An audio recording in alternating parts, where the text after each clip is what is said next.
Bienvenue pour ce nouveau rendez-vous de C'est à lire. Nous recevons aujourd'hui Martine Janicot de Maison. Bonjour et bienvenue. Bonjour. Alors on s'est croisés un paquet de fois, mais c'est votre première fois sur le canapé rouge. Comment ça va ? Ça va très bien.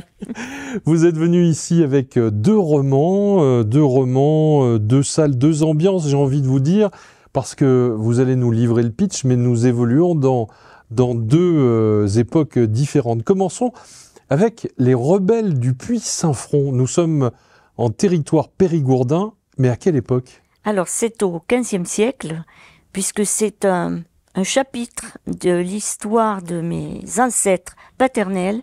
On remonte jusqu'à l'an 1000.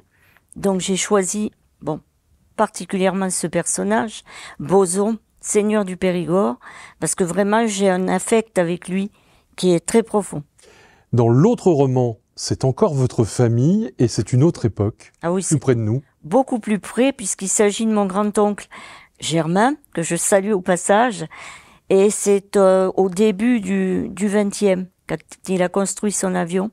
Les pionniers de l'aviation, il a construit son avion en 1930, et avion qui est toujours, comme on a pu le voir, sous le hangar des ailes limousines. Vos romans sont donc installés dans des époques, c'est des romans en costume, j'ai envie de dire. Peut-être, oui.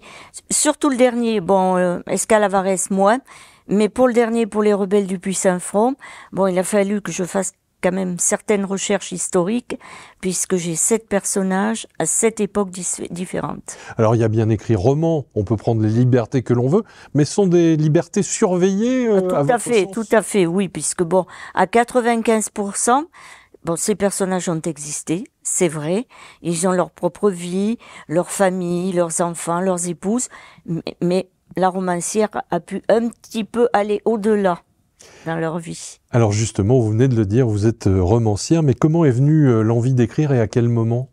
Je crois que je l'ai depuis toujours, puisque mon premier roman, je l'ai écrit, j'avais 10 ans. Bon, roman, malheureusement, je m'en suis défait au cours des déménagements. Mais quand j'étais enfant, mes parents m'achetaient des livres. À cette époque, on lisait, il n'y avait pas les tablettes, il n'y avait pas. Donc, ils m'achetaient des livres pour n'importe quelle occasion. Donc, j'avais une bibliothèque et peut-être que c'est retranché dans mon esprit et que maintenant, je relâche tout. Alors, ce qu'il y a de bien avec le livre, c'est que il n'y a pas besoin de piles, il n'y a pas besoin de réseau électrique, pas besoin de réseau. Ah oui, on peut lire n'importe où. On peut lire n'importe où. Alors, ok, lectrice. Mais passer à l'écriture dans le cercle familial pour épater son papa, sa maman, ses frères, ses sœurs, ses cousins. Non, pas forcément. Mais à un moment, on se dit, j'écris, mais j'écris pour les autres, j'écris pour être lu, j'écris pour que mon livre soit posé sur l'étagère d'un libraire ou d'une bibliothèque plus tard. Ça démarre à quel moment ? Ça a démarré au cours de mutations professionnelles. Oui. J'ai connu une période difficile, on va dire, et quand j'ai réintégré ma région, Limoges, j'ai commencé à écrire mon premier livre, mais je pensais que ça allait être mon premier et unique livre, oui.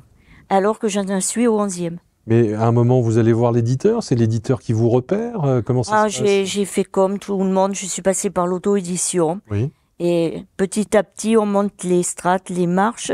Et là, je suis à compte d'éditeur. Mais j'étais à compte d'auteur aussi au début. Qu'est-ce qui change quand on s'auto-édite et puis qu'on arrive à la Geste, qu'on arrive chez les Ardents Éditeurs ? Tout change. On a un autre appui, on a une autre aide, on a une autre connaissance et distribution surtout. Le passage devant l'éditeur, le libraire, le lecteur, c'est gratifiant, j'imagine, mais c'est peut-être aussi un peu stressant. Pour autant, je vous vois quasiment tous les week-ends dans un salon du livre, une fête du livre, une dédicace par-ci, une dédicace par-là. Oui, parce que c'est un peu comme une drogue. Je crois que tout le monde, tous les auteurs, tous les écrivains, tous les peintres, tous les artistes, en somme, ont besoin de leur public. Mais ces moments-là, justement, face au lecteur, ils représentent quoi pour vous ? Ça dépend des moments, ça dépend des lieux, ça dépend du lectorat aussi. Il y a de très bons moments, il y a des moments plus ternes, plus calmes, on va dire. Il y a des moments où on se dit chouette, c'est une bonne rencontre. Ah oui, comme par exemple, il y a au début de mois, j'ai été par le cercle de généalogie, j'ai été invitée dans un château du 15e. Là, ça a été une expérience époustouflante. Et puis justement pour les rebelles du Puy-Saint-Front. Et parfois, on se dit, ah, ouais, bon, c'est le service après-vente que je suis en train de faire. Et vivement que ce soit fini. Actuellement, sur votre table de travail, qu'est-ce que vous avez en cours? Parce que j'ai l'impression qu'à chaque fois que je vous croise, il y a un nouveau roman. Il y en a un qui est sous le coude, donc qui est commencé. Ouais. Tout juste, hein, je me donne le temps, parce que je reviens à la fiction. Avec la fiction, je suis beaucoup plus libre. Oui. Donc ça sera un roman, bien sûr, un thriller, teinté un petit peu d'espionnage.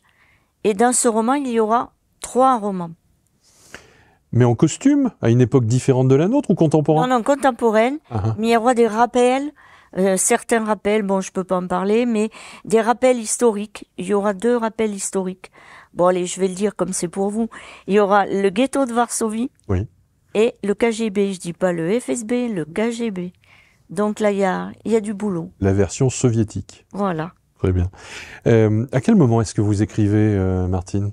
J'écris en début d'après-midi, plus souvent. Oui. Enfin, je peux écrire maintenant quand j'ai le temps, mais c'est plutôt début d'après-midi. Pourquoi?